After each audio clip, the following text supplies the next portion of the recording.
Farlost. Created by John Miro. 30. We're alive. Stop talking like that's a temporary thing. Sam grimaced. Great. Help me figure out how to do that then.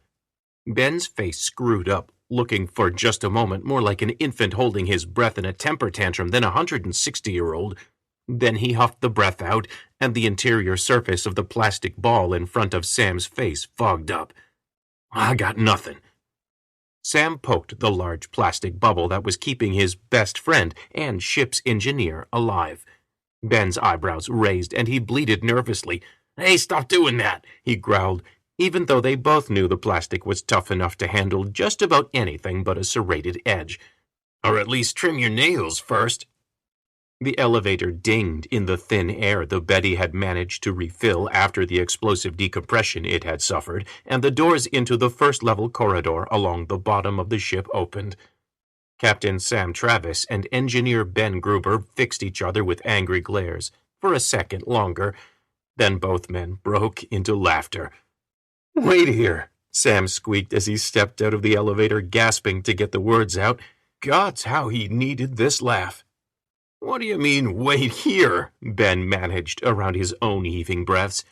Sam pointed at the rough coral on the wall, oxygenating barnacles that grew on the walls in much of this level of the ship, far more efficient at maintaining a healthy atmosphere than anything Earth corporations had bought from the lowest bidder. But they came with roughed, chipped, almost serrated edges. Do you really want to risk it, Bubble Boy? Gruber threw his hands up in the air in surrender, the last of the nervous laughter ebbing away. Fine, leave me here. Sam stopped, thinking about that. No use taking chances. He stepped back into the elevator and tugged on one of the extruded handles of the emergency survival ball enclosing his friend. He rolled said friend forward until the ball wedged in the elevator door. That would prevent it being recalled to the upper levels of engineering, Travis thought as he stepped back, dramatically dusting off the palms of his spacesuit. Plus, Ben hated it. Barking indignant cuss words, the old man pointed at Sam. Then he pointed past Sam. Be quick about it. Got work to do, us two. That sobered Sam. He nodded and turned to stalk down the corridor. The aft equipment airlock was just ahead, opening into two smaller antechambers and then into Betty's massive 2 cargo sections. Additional suits for all the Betty's crews were stored there. What's changed, Wish? Sam called out. We've blown free of most of the debris, at least, the Manta said, finishing with a whistle pop of relief. So we get to live until that magic 8-ball behind us gets fresh, I guess, or we get pulled back down. Sam tapped open the outer door to the equipment airlock and stepped inside. Daisy, how long until we start descending again? Daisy's mechanized voice never expressed emotion.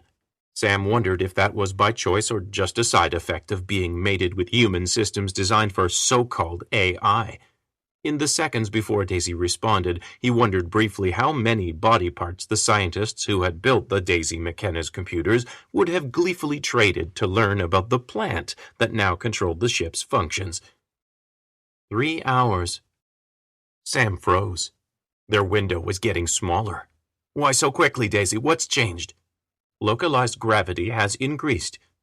Sam swore. The Thorns did that sometimes. Any reason for that? Perhaps the new arrival was especially tasty. I have been a little busy restoring the Betty's systems and communicating with Salix and the others, Captain. The old AIs may have been clunky compared to Daisy, but they never pulled attitude. Even if the voice was not emotional, those words were.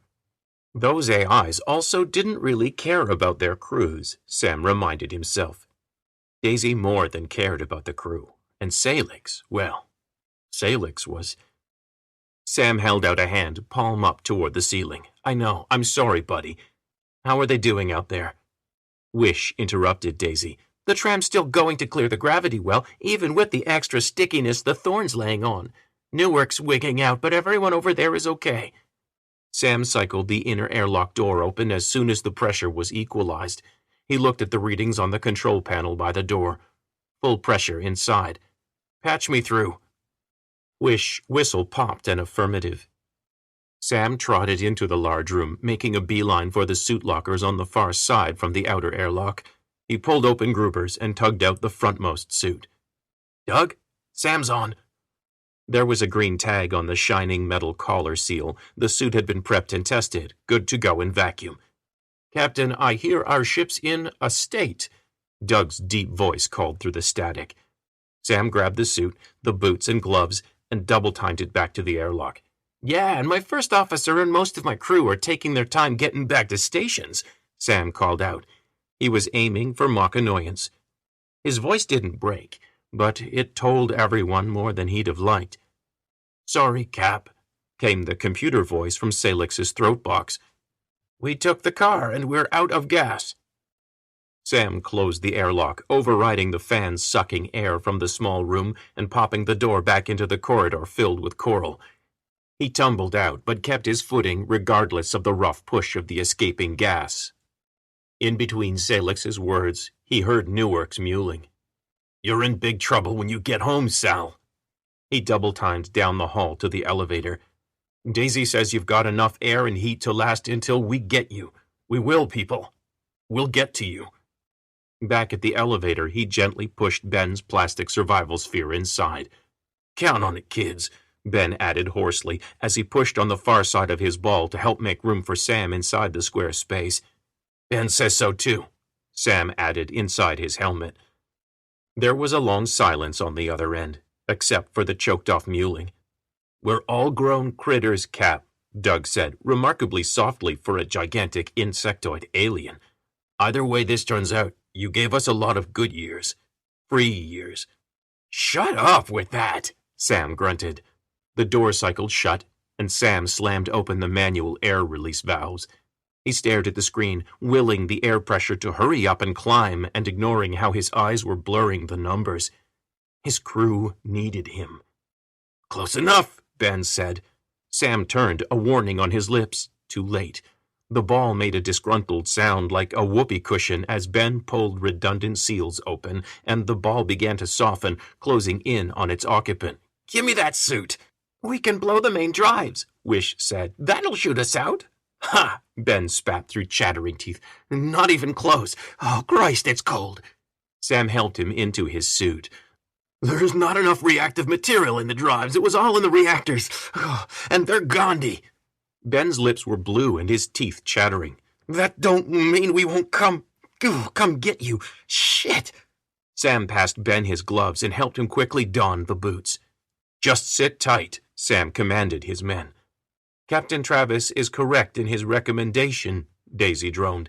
"The Betty is stable. We have initiated all required repairs and are now calculating rescue options. That big black egg saved our asses," Wish squeaked. "Deflected a crap ton of debris. We'll find a way to get it done, guys." Travis cursed himself and his blurry eyes and turned back to slap the elevator open. The line was getting more staticky all the time. They were getting further away every second. He broke into a jog past the oxy barnacles, sensing Gruber tight on his heels. From here, can't let you... all the fun..." A soft chime signaled that the connection to the tram had been lost. Ice poured down the back of Sam's spacesuit. "We just lost comms. They're still out there," the engineer growled. "That old tub of steel's artificial gravity even held," the engineer muttered. "They weren't turned into paste when the shockwave hit. They'll make it out free of the thorn." Sam didn't interrupt. Gruber was saying things they both knew, but he was saying them in the pissed-off tone of an engineer seeking a solution to a problem. "What do I do?" Sam asked himself, knowing all he could do was run faster toward the next airlock and the next, making his way to the bridge. "What do I do?" Daisy interrupted. "Captain, there is an incoming communication." Gruber swore. "The goddamn guard already?" "No, it's not," Wish squeaked. "It's coming from below us. Tight beam radio transmission. It's coming from the black thing." Sam picked up the pace. "Play it," he shouted. "Ahoy, the Betty McKenna. This is Commander Lou Montaigne aboard Hascom Heliocentric Lab 6 calling the Betty McKenna. Come in, the Betty McKenna." Sam stumbled to a stop and stared at Ben, who leaned panting against a bulkhead. Both of them had been struck speechless, realizing the same thing with the same shock. Human voices. They were human voices. Farlost. Music by Kevin MacLeod of Incompetech.com. Learn more at servingworlds.com.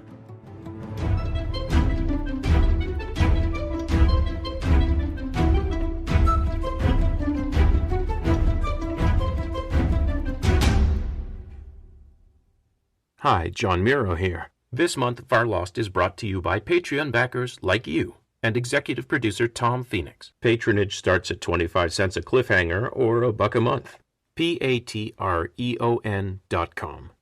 Thank you for your support.